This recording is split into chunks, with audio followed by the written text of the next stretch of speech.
আজকে আমি স্পেশাল একটি গরুর মাংসের রেসিপি নিয়ে চলে এলাম। স্পেশাল বলতে যে স্পেশাল কিছু মশলা দিতে হবে তা কিন্তু না। আপনারা গরুর মাংসে রেগুলার যে মশলাগুলো ব্যবহার করেন সেই মশলা দিয়েই তৈরি করতে পারবেন এই রেসিপিটা। আমি এই রান্নাটা একটু ভিন্ন পদ্ধতিতে করেছি। আমি এই রান্নাটা বিশেষ বিশেষ দিনগুলোতে করে থাকি, যেমন কোরবানি ঈদে অথবা বাসায় কোনো গেস্ট আসলে। আশা করছি আপনাদের কাছেও এই রেসিপিটা অনেক ভালো লাগবে। প্রথমে একটি ভাজা মশলা রেডি করে নিতে হবে, যার জন্য এখানে আমি 1 টেবিল চামচ নিয়েছি জিরা, আর 1 থেকে 1.5 ইঞ্চি সাইজের 3 পিস নিয়েছি এখানে দারুচিনি, আর এলাচ নিয়েছি 15 পিস। প্রথমে এই গোটা মশলাগুলো একটু দিয়ে দিলাম, একটু ভেজে নিব 30 সেকেন্ডের জন্য। তারপরে দিয়ে দেবো জিরাটা, কারণ জিরাটা যদি আগে দেয়া হয় তাহলে কিন্তু জিরাটা তাড়াতাড়ি পুড়ে যাবে। এবার আমি মশলাগুলো ভেজে নেব, ভাজতে হবে, তবে খেয়াল রাখবেন পুড়ে যেন না যায়। পুরোপুরি ভেজে নিতে হবে এই মশলাগুলো। এই যে দেখুন ভাজা হয়ে গেছে। এবার আমি মশলাগুলো ভালোভাবে গুঁড়ো করে নিব। আপনারা চাইলে শিলপাটাও বেটে নিতে পারেন। এবার আরও একটি মশলা রেডি করব। এখানে আমি 3 পিস মাঝারি সাইজের টমেটো একটু সিদ্ধ করে নিয়েছি, নিয়ে উপরের স্কিনটা ফেলে দিয়েছি। আপনারা চাইলে কিন্তু এখানে একদম কাঁচা টমেটোটাও, মানে ফ্রেশ টমেটোটাও এখানে ব্যবহার করতে পারবেন, কোনো সমস্যা হবে না। এখানে আমি জয়ফল নিয়েছি আর জয়ত্রী নিয়েছি। জয়ফল একটাকে আমি 4 ভাগের 1 ভাগ দিয়েছি, আর জয়ত্রী একটা বড় সাইজের আমি 2 ভাগ করে 1 ভাগ দিয়েছি। আজকে যেহেতু 1 কেজি মাংস রান্না করব, এতটুকুই জয়ফল জয়ত্রীর যথেষ্ট। দিয়ে দিলাম 1 চা চামচ জিরার গুঁড়া, 1 চা চামচ দিয়ে দিলাম ধনিয়ার গুঁড়া, একটু উঁচু উঁচু করে দিয়েছি। 1 টেবিল চামচ দিয়ে দিলাম মরিচ গুঁড়াটা আপনারা পছন্দ মতন দেবেন, যে যেমন ঝাল খান। 1 টেবিল চামচ দিয়ে দিলাম হলুদের গুঁড়া। এবার দিয়ে দেবো 1 চা চামচ গরম মশলা। আপনারা যে মশলাটা মাংসে ব্যবহার করেন সেটাই 1 চা চামচ দিয়ে দিবেন। এবার দিয়ে দেবো আমি হাফ কাপ পেঁয়াজ বেরেস্তা, আর দিয়ে দেবো এখানে 1 চা চামচের মতো সাদা গোলমরিচ। এবার সামান্য একটু পানি দিয়ে আমি ভালোভাবে মিহি পেস্ট করে নিব। এই ভাজা মশলাটা আর এই বাটা মশলাটা, এই দুইটা মশলা কিন্তু আপনারা ঈদের আগের দিন রাতে তৈরি করে যে কোনো বক্সে রেখে দিতে পারেন, তাহলে কিন্তু সকালে রান্নাটা করা সহজ হয়ে যাবে। এবার আমি রান্নায় চলে এলাম। আমি পেঁয়াজ বেরেস্তা ভাজা তেল নিয়েছি 1.25 কাপ, আর দিয়ে দেবো এখানে কিছু গোটা গরম মশলা। এখানে দেখেন দারচিনি আছে 3 পিস, 5 পিস আছে ছোট এলাচ, আর একটা স্টার ফলের 2টা পাপড়ি নিয়েছি, 2টা পাতা নিয়েছি, আর নিয়েছি সাদা গোলমরিচ, 2টা আছে তেজপাতা, আর 4 পিস আছে লবঙ্গ, ও 2 পিস কিন্তু কালো যে এলাচটা, বড় এলাচটা আছে সেটা 2 পিস দিয়েছি। এবার সামান্য একটু ভাজা হলেই দিয়ে দেবো এখানে পেঁয়াজ। এটা কিন্তু বেশি ভাজা যাবে না, কয়েক সেকেন্ড। এবার দিয়ে দিলাম 1 কাপ পেঁয়াজ কুচি। এবার দিয়ে দেবো 1 টেবিল চামচ লবণ। লবণটা আপনারা স্বাদ অনুযায়ী দিয়ে দেবেন।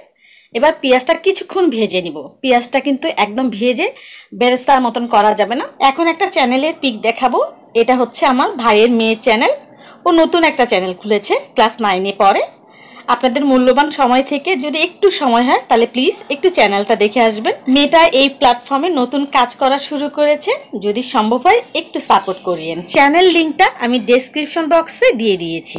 এবার দিয়ে দিলাম 1 টেবিল চামচ রসুন বাটা, 1 টেবিল চামচ দিয়ে দিলাম আদা বাটা, একটু উঁচু উঁচু করে দিয়েছি। সবগুলো মশলা কিন্তু আমি একটু উঁচু উঁচু করে দিয়েছি। এবার আদা রসুনটা আবার ভালোভাবে একটু ভেজে নিতে হবে। এটা ভাজতে ভাজতে কিন্তু খুব সুন্দর একটা সুঘ্রাণ বের হবে। ভাজতে ভাজতেই আদা রসুনের কাঁচা গন্ধটা কিন্তু চলে যাবে। এবার ধুয়ে পরিষ্কার করে রাখা এখানে গরুর মাংসটা দিয়ে দিলাম। এখানে 1 কেজির থেকে সামান্য একটু বেশি আছে, এই জন্য আমি প্রতিটা মশলা অল্প একটু করে উঁচু উঁচু করে নিয়েছি। আজকে কিন্তু যে পরিমাণ আমি মশলা দিয়েছি এটা কিন্তু 1 কেজি মাংসের জন্য, এটা খেয়াল রাখবেন। এবার মাংসটা আমি মশলাগুলোর সাথে একটু ভালোভাবে 5 মিনিট ভেজে নিব। আজকে আমি যে পরিমাণ মশলা ব্যবহার করেছি এই অনুপাতে আপনারা 4 কেজি মাংস পর্যন্ত রান্না করতে পারবেন। তবে যখন এই 4 কেজির উপরে চলে যাবেন, 5 কেজি হবে, তখন কিন্তু মশলার পরিমাণটা কমে আসবে। যেমন আমি এখানে 1 কেজি মাংস করেছি, আপনারা 2 কেজি করলে এর ডাবল দিবেন, 3 কেজি করলে আরেকটা ডাবল দিবেন। কিন্তু যখন 5 কেজি করবেন তখন কিন্তু এই ডাবল আর হবে না, তখন কিন্তু মশলার পরিমাণটা কিছু কমে আসবে। এবার এই যে বেটে রাখা মশলাটা দিয়ে দিলাম, দিয়ে ব্লেন্ডার জারটা একটু ধুয়ে দিয়ে দিলাম। আর কিন্তু পানি এখানে এখন আমি আপাতত অ্যাড করব না। মশলার সাথে মাংসটা খুব ভালোভাবে এখন কিন্তু আমাকে মিশিয়ে নিতে হবে, তারপরে ঢেকে দিতে হবে। এবার আমি চুলার আঁচটা মিডিয়ামে করে মাংসটা কষাবো। আমি 3-4 মিনিট পর পর ঢাকনাটা খুলবো আর মাংসটা এইভাবে নেড়ে চেড়ে দিব। এখন কিন্তু পুড়ে যাওয়ার সম্ভাবনা থাকবে, অতএব এই কাজটা কিন্তু একটু সাবধানে করবেন, কারণ এখানে যেহেতু এখন মশলাটা বেশ ঘন আছে, এখনও কিন্তু মাংস থেকে পুরোপুরি পানি ছাড়েনি। এইভাবে আমি মাংসটা কিছুক্ষণ রান্না করব। আমি প্রায় 30 মিনিটের মতো রান্না কিন্তু আমার হয়ে গেছে।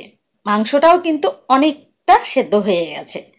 আমি ঢাকনা খুলেছি আর এইভাবে নেড়ে চেড়ে দিয়েছি। এখন পর্যন্ত কিন্তু আমি কোনো প্রকার পানি অ্যাড করিনি। এবার মাংসটা খুব ভালোভাবে আমি কষিয়ে নিব। পুরো রান্নাটা কিন্তু আমি মিডিয়াম হিটে করেছি। এখানে একটা কথা বলি, আমি যে গুঁড়া মশলাগুলো টমেটোর সাথে পেস্ট করে নিয়েছিলাম, তার কারণ হলো আমি একটু বাটা মশলার স্বাদ আনতে চেয়েছি।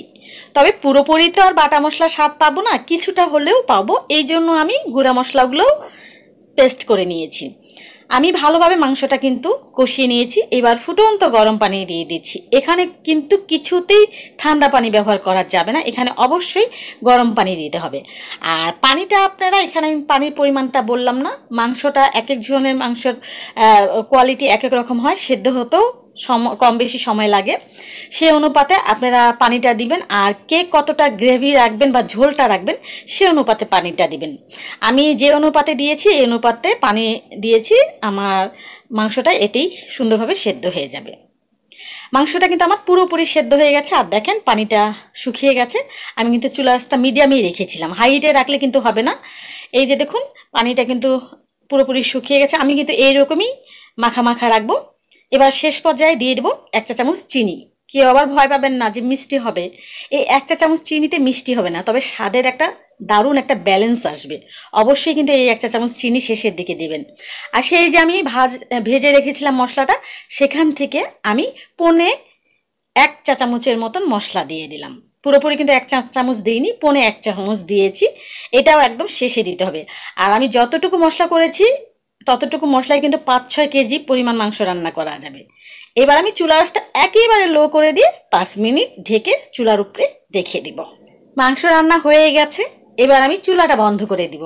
এই 5 মিনিট দমে রাখার কারণে খুব সুন্দর একটা সুঘ্রাণ বের হয়েছে।